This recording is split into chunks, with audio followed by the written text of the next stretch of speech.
Hey, good morning, folks. My name's Ryan. I want to make another Revolt video. This one about the big tent and gatekeeping. And this is due to a lot of what I see online. I'm just responding to a lot of the right, what they're posting on X.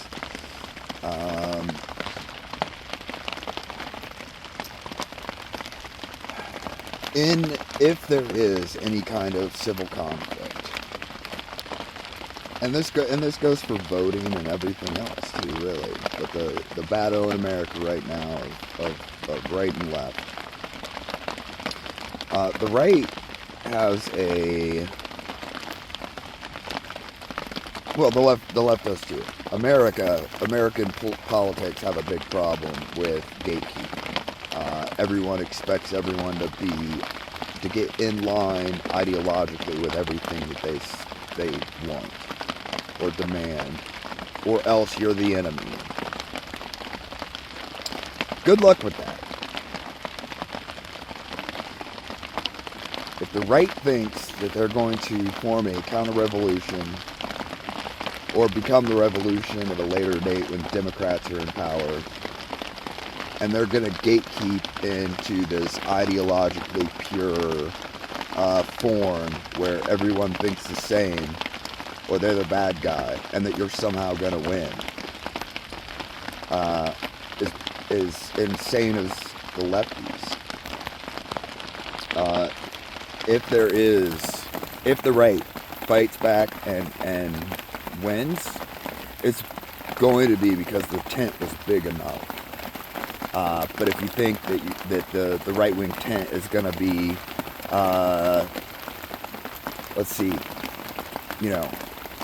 straight white Protestants who think everyone should work 60 hours a week and love the government and,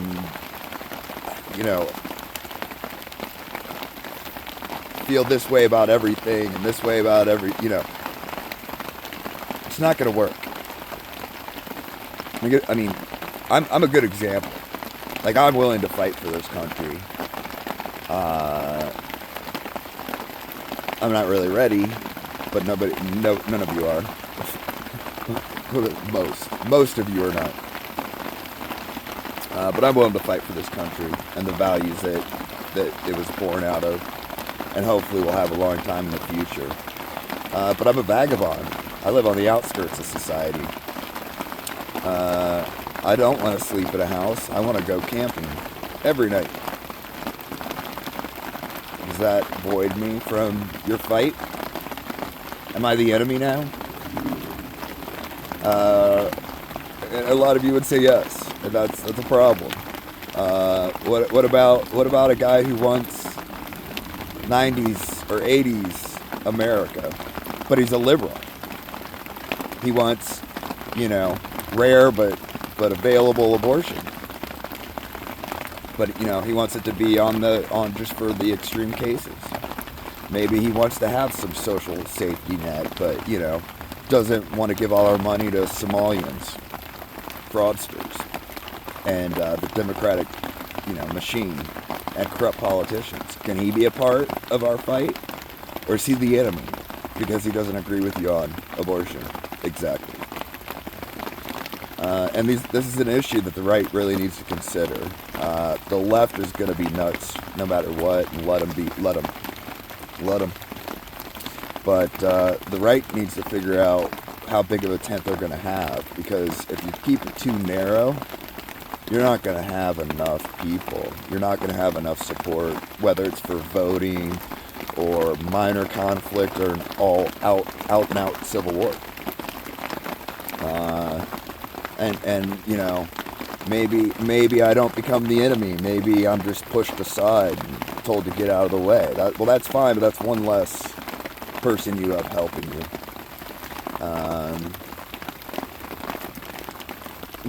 A lot of this is going to be a numbers game.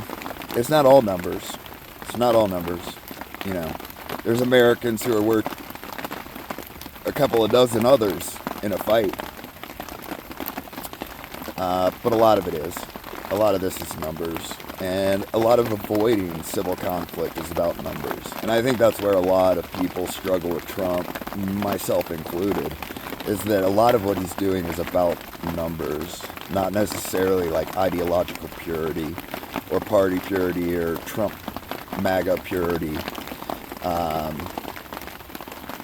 I think he is probably would like to be more radical, but doesn't want to lose a lot of support. Or,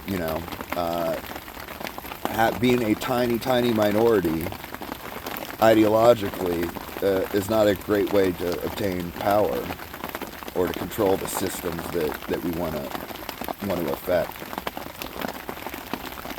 And so, think long and hard. If you're on the right, especially if you're trying to organize or be an ideological leader in the movement through media,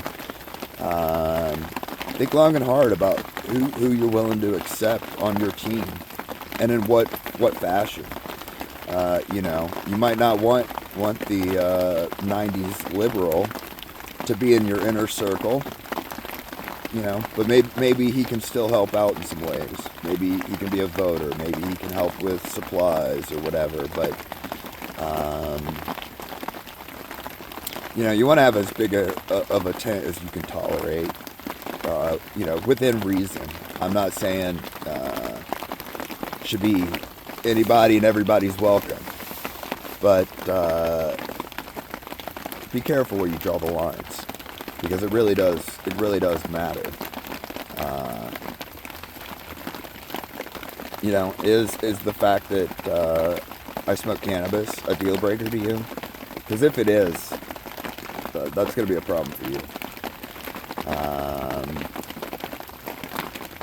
And that's one of the biggest problems I see with the right, besides the individualism, the inability. It's hard to organize, and people are very individualistic.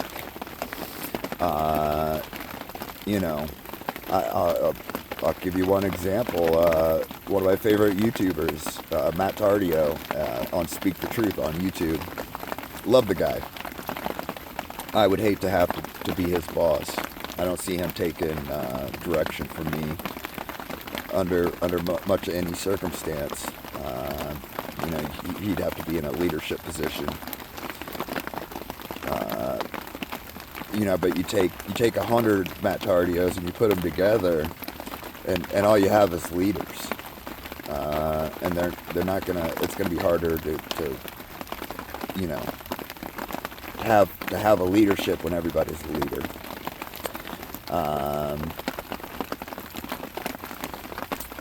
But that's a great YouTube channel. You should check it out. Speak the Truth. I don't know if he gets everything exactly right, but he's pretty darn close, and he's trying to get to the truth. And he cares about America. He loves America. And that's about it for right now with this. I don't know what else to say. Be careful with gatekeeping. It's a problem for the left, but that's fine. Don't let it be a problem on the right. Have boundaries, but be careful where you draw them. Thanks for tuning in. Like, share, subscribe, comment, ask me a question, suggest a topic, tell a bad joke. I appreciate it. Thank you. God bless. God bless America.